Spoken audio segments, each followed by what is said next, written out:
नमस्कार।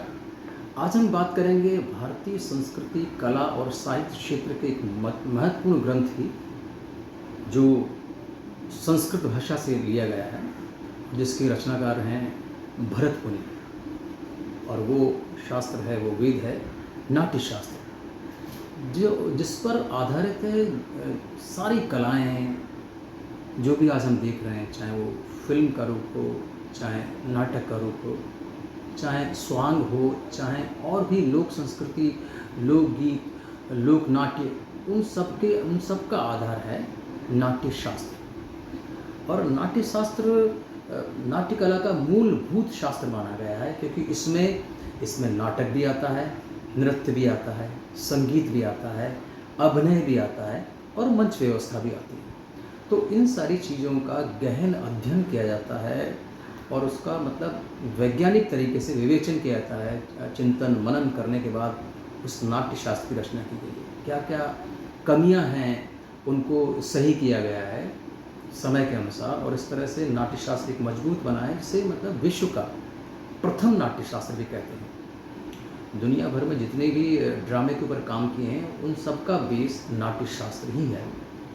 अब सवाल उठता है कि नाट्य शास्त्र की उत्पत्ति क्यों हुई, ज़रूरत क्यों पड़ी नाट्य शास्त्र की। तो नाट्य शास्त्र की उत्पत्ति के लिए कहा जाता है कि इसकी उत्पत्ति के लिए भारतीय जो परंपरा है, उसमें देवीय जो उत्पत्ति माना गया है। और उसका मत यह है कि कथानक के अनुसार जब त्रेता युग में समाज में अधर्म, कलह और दुख बढ़ गया, तब इंद्र और सारे देवता ब्रह्मा जी के पास गए। उन्होंने कहा कि भगवान, मानव को शिक्षित करने के लिए उनको मनोरंजन के साथ साथ ये शिक्षाप्रद बात कही जाए, उसका भी माध्यम बताइए, क्योंकि जो भी वेद हैं, पुराण हैं, उपनिषद हैं, ये सब तो प्रखंड विद्वान ही पढ़ सकते हैं, लेकिन एक आम भाषा में जिसमें आम आदमी समझ पाए, उसके लिए कुछ आप सोचिए, उसके लिए कुछ बनाइए। तो ब्रह्मा जी ने फिर सोचा कि और जिसको हम मनोरंजन के थ्रू कि उनको आनंद भी मिले, रुचिकर भी हो उनके लिए, और उससे हम अपनी बात कह दें, अपना कोई मैसेज कुछ कहना हो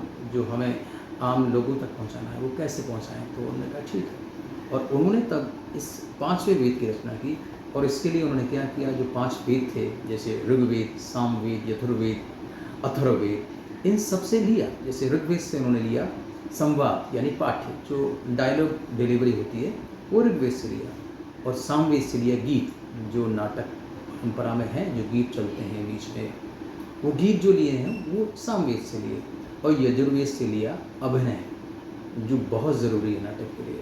और अथर्ववेद से लिया रस और भाव, जो आत्मा होती है नाटक की। और इस तरह से नाट्य वेद की एक रचना की गई। और इसके बाद अभी आया कैसे, तो ब्रह्मा जी ने, कहते हैं कि ब्रह्मा जी ने इसे भरत को दिया, जो भरत मुनि को दिया। और भरत मुनि ने फिर अपने 100 बच्चों के साथ, 100 पुत्र थे, उनके साथ नाट्य कला का अभ्यास किया, और उसे इसमें नई नई जो बारीकियाँ थी, नई नई जो खोज थी, वो डाली। एक समय के अनुसार इसको बदलाव लाए, और इस तरह से उन्होंने फिर उसको विस्तार दिया। और आज ये हमारे लिए नाटक के रूप में है। और इस प्रकार से नाट्य को हम पंचम वेद भी कहते हैं। ठीक है। अब सबसे पहली बात तो, नाटक की ज़रूरत क्यों पड़ती है। नाटक की ज़रूरत इसलिए पड़ती है कि कोई भी चीज़ अगर कुछ हमें बताना हो किसी को, तो बताने के 2 तरीके होते हैं। एक तो हम उसको सुना दें, उसके बारे में उसकी कि क्या उसकी किस तरह की वो चीज़ है, क्या क्वालिटी है उसकी। और उस दूसरी बात, उसको दिखा दें। तो जो कहा जाता है, जो पढ़ा जाता है, उसकी समझ से ज़्यादा समझ आती है देखने में।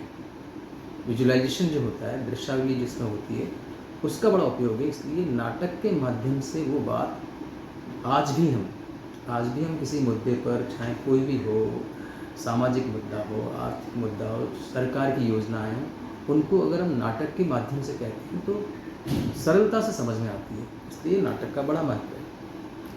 अब नाटक के जो तत्व हैं, नाटक के मुख्य तत्व हैं, उन तत्वों में एक है रस तत्व। और रस तत्व का भरत मुनि की जो एक सीख है, उसमें बहुत बड़ा योगदान है। क्योंकि रस में रमणीयता आती है, रस में मतलब आत्मीयता आती है। और अगर रस होगा तो आनंद होगा। नाटक में रस होना बहुत ज़रूरी है। वैसे तो 9 रस होते हैं और 9 रस हर इंसान में होते हैं, लेकिन वो उसकी खूबियाँ होती हैं, वो समय के अनुसार निकालता है।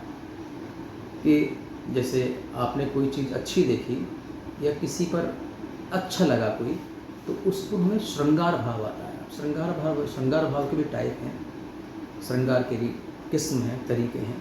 कि एक तो वियोग होता है, संयोग होता है, एक मिलना होता है, प्रेमिका का मिलना होता है, एक प्रेमिका का बिछुड़ना होता है। तो उसमें जो दोनों रस हैं वो श्रृंगार रस में ही आते हैं, इसे बोलते हैं श्रृंगार रस, द सेंटिमेंटल ऑफ लव। और उसके बाद है वीरता का, वीर रस। वीर रस में हमारी बहादुरी का परिचय होता है, जिसमें हमारी क्षमता का परिचय होता है, हमारी शौर्यता का परिचय होता है। उसको हम हीरोइक सेंटिमेंट भी कहते हैं।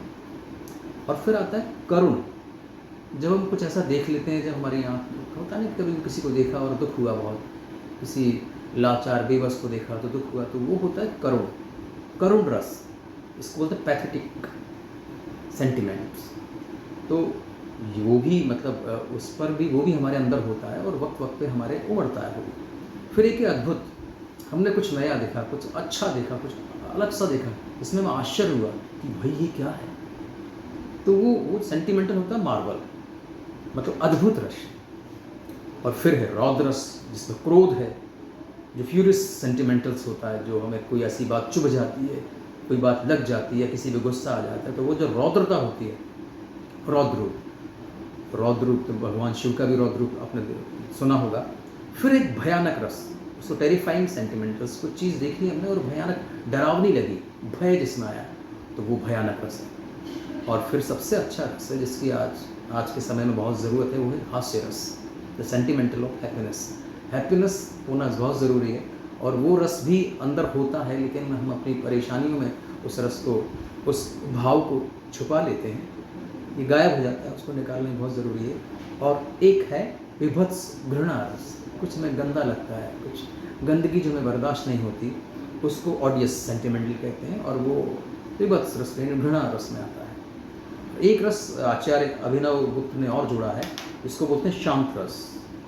शांत रस 9वां रस कहा जाता है, और ये है the sentimental of terry qualities, इसमें शांत भाव आता है। तो इस तरह से मतलब 8 रस होते हैं। ये रस, इन रस का बहुत उपयोग होता है। जब भी हम किसी किरदार को जीते हैं, तो उस किरदार के अनुसार उस किरदार का भाव क्या है, उस किरदार का कहना क्या है, वो रसों के माध्यम से ही मंचित किया जाता है। अच्छा, अब हम बात करते हैं अभिनय के प्रकार। किस तरह की एक्टिंग होती है, किस तरह के अभिनय होते हैं, जो इस नाट्यशास्त्र के अनुसार हमारी नाट्य परंपरा में उसके हैं कि आंगिक अभिनय। आंगिक अभिनय यानी फिजिकल जेस्चर, जो शरीर और अंगों की अभिव्यक्ति से किया जाता है। आपने कभी देखा होगा कि मतलब कुछ बातें हम अपनी बॉडी मूवमेंट से ही कर देते हैं, मतलब शरीर से कुछ बात बोल देते हैं, हमें कहने की ज़रूरत नहीं। अभी मैं बात कर रहा हूँ तो मेरा हाथ चल रहा है, ये ज़रूरी है, कुछ ये जेस्चर है, तो ये चलता है। और ऐसे भी, और इसके बाद है वाचिक अभिनय।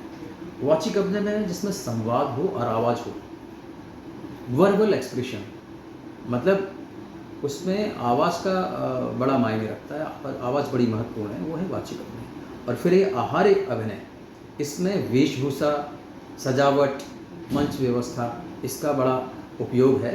इसको जैसे कॉस्ट्यूम और मेकअप, जो भी किरदार होगा, उस किरदार को उभारने के लिए कॉस्ट्यूम होना बहुत ज़रूरी है, वेशभूषा वैसी होना ज़रूरी है, वैसी मेकअप होना ज़रूरी है, तभी तो नज़र आएगा कि भाई ये राम है कि रावण है। जो भी आप किरदार, मिथोलॉजिकल आप किरदार देखते हैं, सारा खेल उसमें कॉस्ट्यूम का डिज़ाइनिंग होता है, कॉस्ट्यूम का होता है और मेकअप का होता है।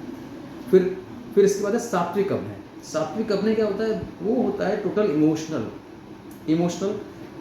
उसमें क्या है, भावनाओं की गहराई की अभिव्यक्ति होती है कि आप अगर कह रहे हैं तो आप न कह रहे हैं तो आपके आंसुओं ने कुछ काम कर दिया, आपके चेहरे पे जो भाव आए हैं उन्होंने कुछ कह दिया, तो वो है सात्विक अभिनय।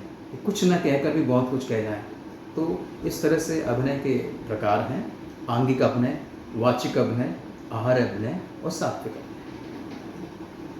अब हम बात करते हैं नाटक के अंग। जो नाटक कोई तैयार करते हैं उसके अंग क्या है, उसकी संधियाँ क्या हैं? तो नाट्यशास्त्र के अनुसार उस संधियों को बांटा गया है 5 संधियों में। सबसे पहली कहा गया है कि मुख्य संधि, यानी नाटक की शुरुआत।